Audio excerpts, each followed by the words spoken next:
right now, experts in technology are sounding the alarm. They want lawmakers to take AI seriously, saying it could be a threat to humanity. Our Sally Hernandez sits down with the Hill to learn about those demands.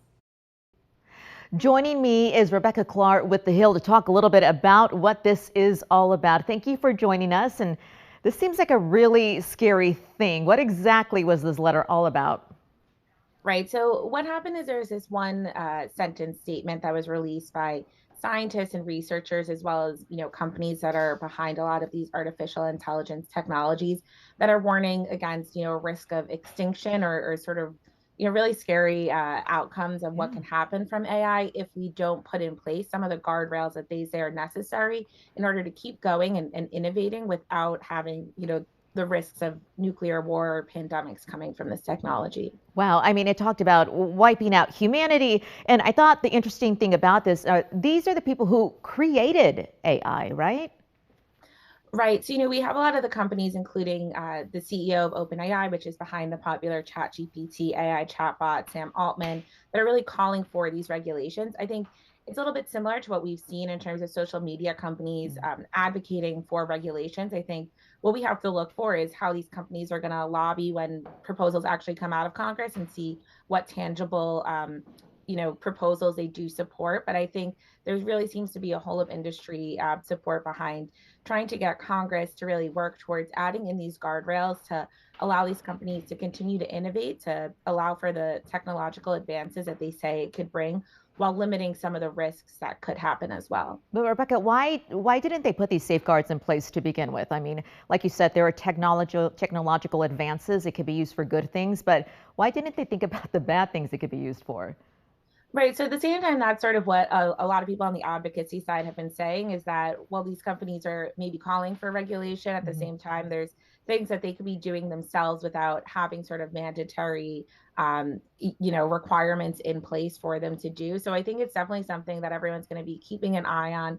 I mean, I think a lot of the companies that are leading in this space, including Microsoft, has sort of released their own principles and guidelines, but when they're setting the own rules of the road, it's a little bit up to them how they set them and how they follow them. So I think this is something that Congress has said that they want to get on top of, that the administration seems to be focusing on in terms of holding meetings with stakeholders and companies that are leading in this space. So I think that we can expect proposals to be coming out, but I think it's a matter of people who are watching this space wondering if the government is already a little bit behind, as maybe they have been in the past with tech advances, or if they can really get in front of this.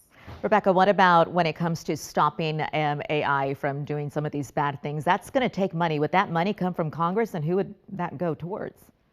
Right. So, another proposal that was, debated during the recent hearing that the Senate Judiciary Subcommittee had on AI is this idea of creating a new regulatory agency if agencies that we already have, like the FTC, don't have the resources to really regulate, even more of these innovations that are happening, or if they don't have maybe the expertise on staff. But at the same time, that's something where a lot of senators have said in order for it to really have a backbone, it would need more resources allocated towards it. So I think that's all part of what they're going to be thinking about in terms of how to regulate these companies effectively. And Rebecca, where do we go from here? When did they start thinking about that and take action? Right. So we've already seen proposals come out of Congress on sort of a really rudimentary base level.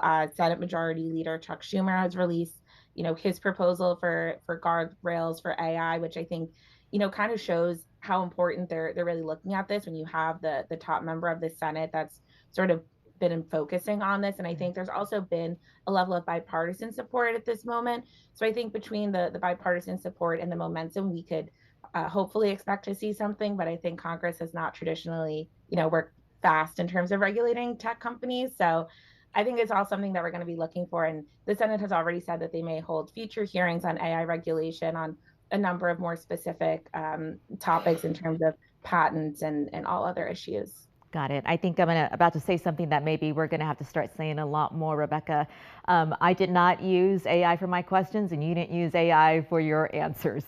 Thank you so much, Rebecca Clark with The Hill.